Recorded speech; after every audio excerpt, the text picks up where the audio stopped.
تميز من الغيظ. تکاد تا کو جلدی ادا کرنا ہے، کالف مدہ ہے، 2 حرکات لمبا ہے. دال کو نرمی سے اور معروف طریقے سے جلدی پڑھنا ہے. تکاد تمیز، میم کو یا سے ملانا ہے، یا کو جلدی پڑھنا ہے. ذات صغیر کی آواز سے ادا کریں گے. من الغیظ نون کو لام سے ملائیں گے، اظہار قمری ہوگا. غین پر ہے، غی یا لین ہے، یا کو نرمی سے پڑھیں گے، غیر نہیں پڑھیں گے. من الغیظ غلط ہے، من الغیظ معروف طریقے سے پڑھیں گے. یا ساکن کے بعد غا ساکن کریں گے، 2 ساکن اکٹھے ہو جائیں گے. من الغیظ. اب لین عارض للسکون بن جائے گی، کیونکہ غا پہ عارضی وقف کیا، بنایا، غا کی زیر کو ختم کر کے جزم لائے. تو من الغیظ لمبا کیا غین کو، لین عارض للسکون یعنی لین وقفی بنائی، اور غا ساکن ہوگا، اس پہ اظہار ہوگا.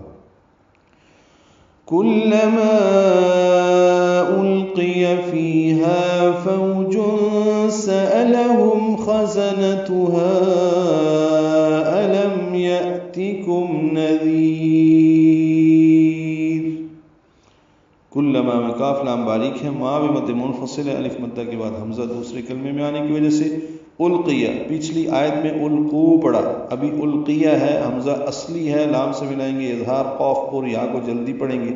فی یا مدہ، ہا الف مدہ ہے تو 2 حرکات یہ بھی لمبے کریں گے. فوج میں واو لین ہے، فو اس کو فوج نہیں پڑھنا، فوج. سلام تنوین کے بعد سین آنے کی وجہ سے اخفا ہے. سأل یہ جلدی زبریں ادا کرنی ہے، ہم میں میم ساکن پہ اظہار شفوی ہے، ہا اقصی حلق سے ادا کریں گے. خزنتها میں خوا پر پڑھیں گے، زا کو تیز صفیر کی آواز سے ادا کریں گے. نون تا کو جلدی اور معروف پڑھیں گے. ہا پہ مد منفصل ہے، الف مدہ کے بعد حمزہ آنے کی وجہ سے حمزہ دوسرے کلمے میں ہے، تو خزنتها الم یأتکم.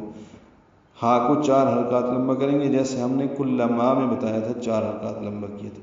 الم حمزہ اقصی حلق سے ادا کریں گے، میم ساکن پہ اظہار شفوی ہے. یأتکم حمزہ ساکن جھٹکے سے ادا ہوگا. کم میں میم ساکن پہ اظہار شفوی ہے. نذیر دال کو نرمی سے پڑھیں گے، ذی یا مدہ ہے، اس کو اب لمبا کرنا ہے، وقفاً را پر پڑھیں گے. نذیر را باریک ہوگی، وقفاً. را پر تب پڑھیں گے جب رابط کر دونوں پیشیں پڑھ رہے ہوں، 2 پیشوں کی وجہ سے را پر ہے. نذیرون قالوا یعنی ملا کر پڑھنا ہو تو را پر ہوگی، یا ساکن کے بعد را آئی ہے، وقفاً را باریک ہوگی. الم یأتکم نذیر شدت غضب سے پھٹی جاتی ہوگی. جب بھی اس میں کوئی گروہ ڈالا جائے گا تو اس کے محافظ ان سے پوچھیں گے کیا تمہارے پاس کوئی ڈرانے والا نہیں آیا تھا؟